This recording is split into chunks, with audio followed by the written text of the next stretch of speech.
अगर आपने इस ड्रामा के पिछले पार्ट नहीं देखे तो पहले आप उन्हें देख लें। अगर आपको ड्रामा की एक्सप्लेनेशन अच्छी लगे तो वीडियो को लाइक कर दीजिए और मेरे चैनल को सब्सक्राइब कर दीजिए, जिससे आपको ऐसी ही इंटरेस्टिंग वीडियोस के नोटिफिकेशन मिलते रहें।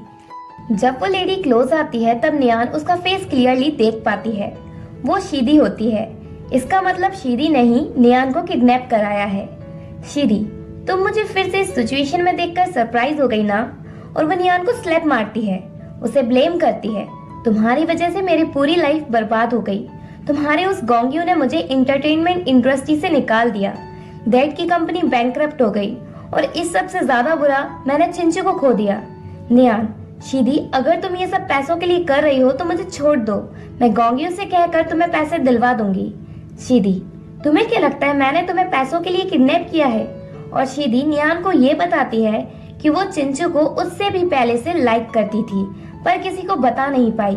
जब वो नियान के साथ रहता तब वो चुपके से उसे देखती रहती। नियान, तुमने मेरा करियर डिस्ट्रॉय कर दिया, मेरी फैमिली को डिस्ट्रॉय कर दिया, इवन मेरी मैरिज को भी डिस्ट्रॉय कर दी।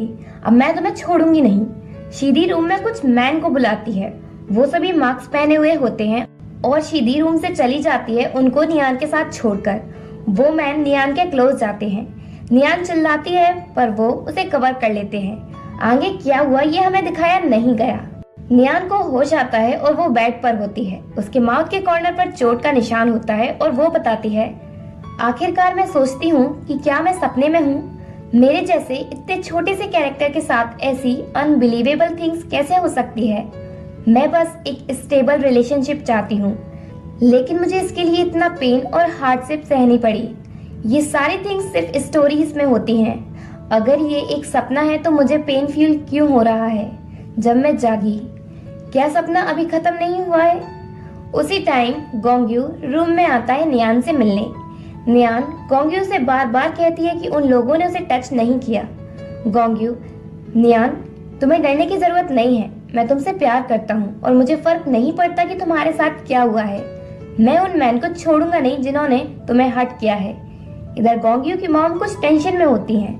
देन फ्लैशबैक में दिखाया जाता है, हम देखते हैं कि गोंग्यू को पता चल गया कि नियान को किडनैप उसकी मॉम ने कराया था, तो वो उनसे जाकर मिलता है। मॉम, नियान तुम्हारी वाइफ बनने के लायक नहीं है और ना ही वो हमारी गोंग फैमिली में आने के लायक है। गोंग्यू गुस्से में वाइन के ग्लासेस तोड़ता है और कहता है, नियान सिर्फ मेरी है, चाहे कुछ भी हो जाए, भले ही आप लोगों को उसे परेशान करने के लिए भेज दे, मैं अपनी पूरी जिंदगी सिर्फ उसके ही साथ रहूंगा। प्रेजेंट में नियान गोंग्यू की मॉम से मिलने आती है और पूछती है, वो मैन शीदी के पास आपने ही भेजे थे ना? इविल मॉम सीधा कह देती है कि वो मैंने ही भेजे थे। नियान, अगर गोंग्यू को पता चलेगा कि उसकी मॉम ने पर्सनली कुछ लोगों को उसे एम्बेस करने भेजा जिसे वो प्यार करता है, तो उसे कैसा लगेगा?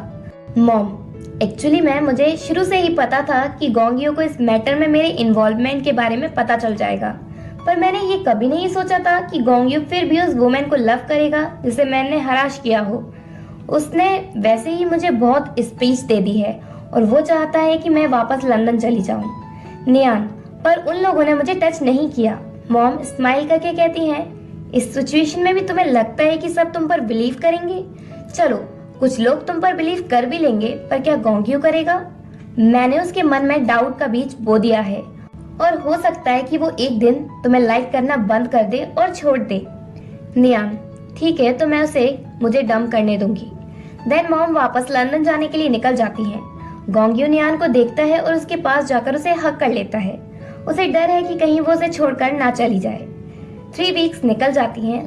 लवर्स गोंग्यू और नियान के बीच सब सही चल रहा होता है। एक दिन गोंग्यू नियान के पास आता है और साथ कंपनी चलने को कहता है। नियान, नहीं, मैं घर पर ही रहूंगी क्योंकि मैं बहुत टायर्ड फील कर रही हूँ। और वो उसकी चीख पर किस भी करती है, तो वो खुशी खुशी अकेले कंपनी चला जाता है। देन नियान प्रेगनेंसी टेस्ट करती है और उसे पता चलता है कि वो प्रेग्नेंट है। उसी रात जब गोंग्यू कंपनी से वापस आता है तो वो एक्साइटमेंट के साथ उससे मिलती है और उसके मन की डिशेस बनाती है और एक्साइटेडली उसे प्रेगनेंसी की बात बताती है। गोंग्यू ये बात सुनकर ब्लैंक एक्सप्रेशन देता है और नियान से टेस्ट किट ले लेता है। फिर तुरंत डॉक्टर को बुलाकर नियान को चेक कराता है। डॉक्टर कहते हैं नियान प्रेग्नेंट है और उसको 3 वीक्स हो चुके हैं। गोंग्यू नियान पर डाउट करता है और वो डॉक्टर को नियान को दोबारा चेक करने को कहता है जिससे वो एग्जैक्ट डेट बता सके। नियान समझ जाती है कि गोंग्यू उस पर शक कर रहा है, तो वो चेकअप कराने से मना करके वहाँ से भाग जाती है और रूम में जाकर रोने लगती है। थोड़ी देर बाद गोंग्यू नियान के पास मिल्क लेकर आता है और कहता है तुम रोते हुए अच्छी नहीं लगती। नियान, मुझे अच्छा दिखना भी नहीं है, और गोंग्यू, मैं तुमसे कितनी बार कह चुकी हूँ कि उस रात मेरे साथ कुछ नहीं हुआ था। गोंग्यू, मैं उस रात के बारे में कुछ सुनना नहीं चाहता, उस बारे में तुम सब भूल जाओ। फिर गोंग्यू उसे मिल्क देता है। नियान वो मिल्क पीती है और उसे उसका टेस्ट थोड़ा अजीब सा लगता है। क्या गोंग्यू ने मिल्क में कुछ मिलाया है जिससे नियान अपना बच्चा खो दे? नियान, गोंग्यू, क्या तुम पागल हो गए हो? तुम अपने बच्चे को मारने की सोच रहे हो? गोंग्यू, मैं बस चाहता हूँ कि सब कुछ नॉर्मल हो जाए, और वो उसे मिल्क पीने के लिए फोर्स करता है। नियान कहती है कि वो बच्चा गोंग्यू का है, पर गोंग्यू उसकी नहीं सुनता और उसे मिल्क पिलाने लगता है। नियान के धक्का देने की वजह से वो ग्लास गिरकर टूट जाता है। गोंग्यू नियान से गुस्सा होकर चला जाता है। एक वीक निकल जाता है और गोंग्यू वापस घर नहीं आता, और जब एक वीक बाद वो फाइनली घर वापस आता है तो वो ड्रंक होता है और 2 वुमेन के साथ आता है। नेक्स्ट मॉर्निंग ब्रेकफास्ट के टाइम नियान उससे पूछती है कि वो 2 वुमेन तुम्हारे साथ ब्रेकफास्ट के लिए क्यों नहीं आई, तो गोंग्यू उसकी बात का जवाब दिए बिना वहाँ से चला जाता है। फेंग नियान को बताता है कि गोंग्यू का नशा उतरने के बाद जब वो उन 2 वुमेन को अपने रूम में देखता है तो वो उन्हें तुरंत भगा देता है। एक दिन फिर से गोंग्यू घर पर वुमेन के साथ ड्रिंक करता है, पर अचानक से उसे रियलाइज होता है कि वो घर पर है, तो वो उन वुमेन को भगा देता है और फेंग से पूछता है कि नियान कहाँ है, मुझे मेरी नियान चाहिए, और वो घर में नियान को ढूंढने लगता है। नियान अपने रूम का डोर खोलती है। गोंग्यू नियान के पास जाता है और उसे हक कर लेता है और कहता है तुम मुझे छोड़कर नहीं जाना। नियान देखती है कि गोंग्यू के हाथ में चोट लगने की वजह से खून आ रहा है, तो वो उसके बैंडेज लगाती है। नशे में गोंग्यू कन्फेस करता है कि उसने नियान को इन दिनों बहुत मिस किया। नियान गोंग्यू को एक बच्चे की तरह ट्रीट करती है। फिर जब नियान जाने लगती है तो गोंग्यू उसे पकड़ता है और कहता है मैं नहीं चाहता कि तुम किसी और मैन के बच्चे को जन्म दो, पर मुझे डर है कि कहीं तुम मुझे छोड़कर ना चली जाओ, इसलिए मैं किसी और मैन के बच्चे को भी एक्सेप्ट कर लूंगा, बस तुम मुझे छोड़कर नहीं जाना। और वो नियान को हक करके बार बार उसका नेम रिपीट करता रहता है। नेक्स्ट मॉर्निंग नियान गोंग्यू को उसके ही नशे की कन्फेशन रिकॉर्डिंग सुनाती है। गोंग्यू एम्बैरेस हो जाता है।